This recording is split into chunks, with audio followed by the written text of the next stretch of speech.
sumbangan untuk pembangunan bait suci. Berkatalah Raja Daud kepada segenap jemaah itu, Salomo, anakku yang satu-satunya dipilih Allah, adalah masih muda dan kurang berpengalaman. Sedang pekerjaan ini besar, sebab bukanlah untuk manusia bait itu, melainkan untuk Tuhan Allah.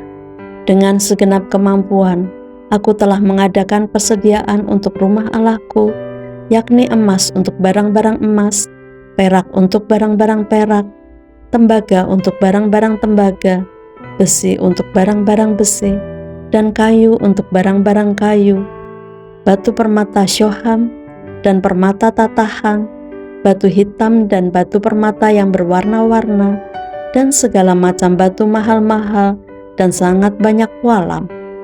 Lagi pula oleh karena cintaku kepada rumah Allahku, maka sebagai tambahan pada segala yang telah kusediakan bagi rumah kudus, aku dengan ini memberikan kepada rumah Allahku dari emas dan perak kepunyaanku sendiri, 3.000 talenta emas dari emas Ofir, dan 7.000 talenta perak murni untuk menyalut dinding ruangan, yakni emas untuk barang-barang emas, dan perak untuk barang-barang perak, dan untuk segala yang dikerjakan oleh tukang-tukang.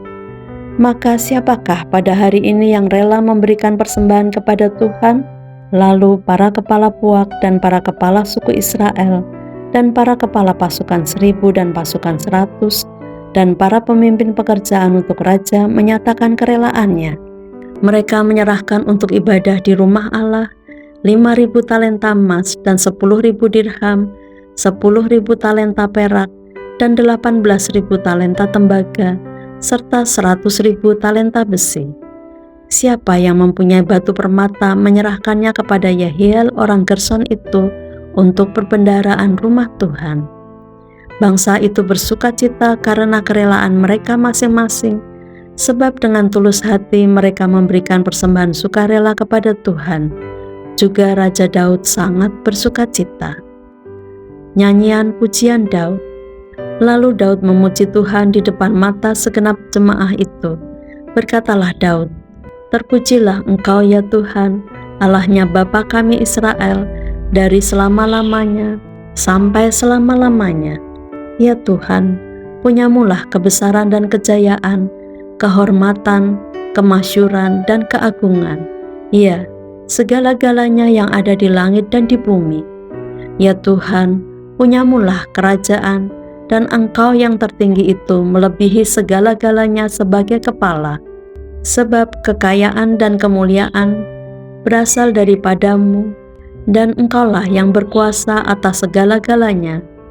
Dalam tangan-Mulah kekuatan dan kejayaan, dalam tangan-Mulah kuasa membesarkan dan mengokohkan segala-galanya.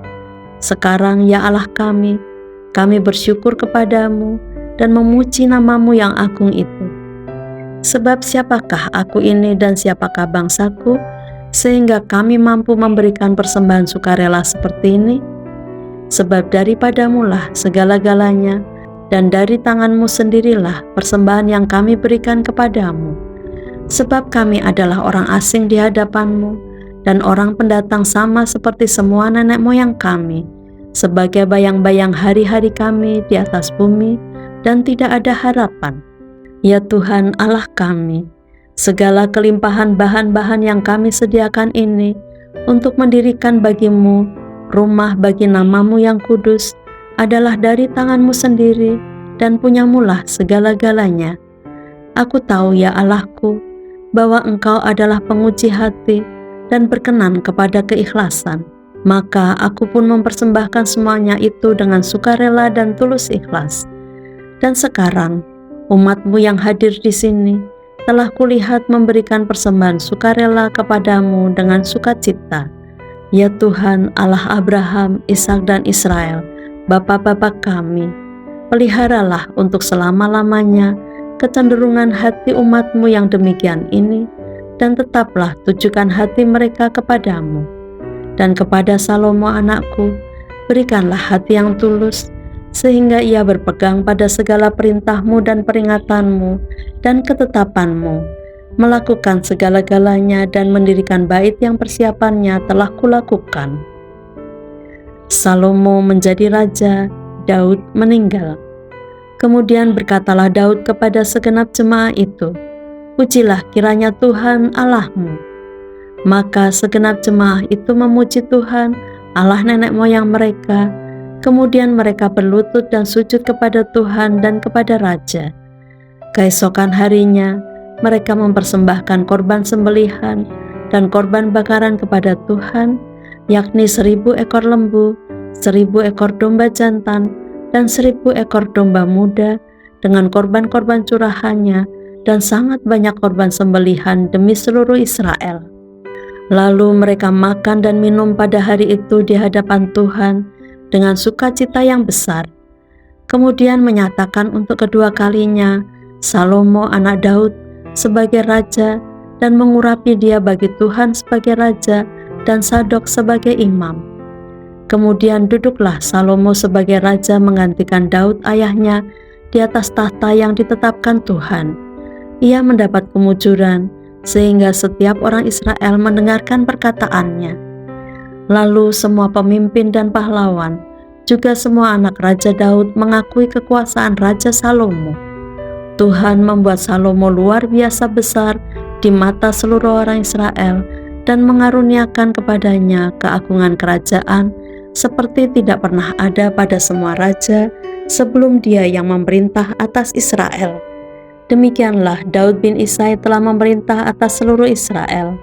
Ia memerintah atas orang Israel selama 40 tahun, di Hebron ia memerintah 7 tahun, dan di Yerusalem ia memerintah 33 tahun.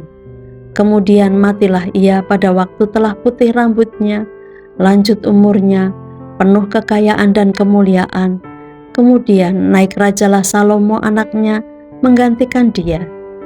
Sesungguhnya riwayat Raja Daud dari awal sampai akhir tertulis dalam riwayat Samuel pelihat itu, dan dalam riwayat Nabi Nathan, dan dalam riwayat Gad pelihat itu, beserta segala hidupnya sebagai raja, dan kepahlawanannya, dan keadaan zaman yang dialaminya, dan dialami Israel, dan segala kerajaan di negeri-negeri lain.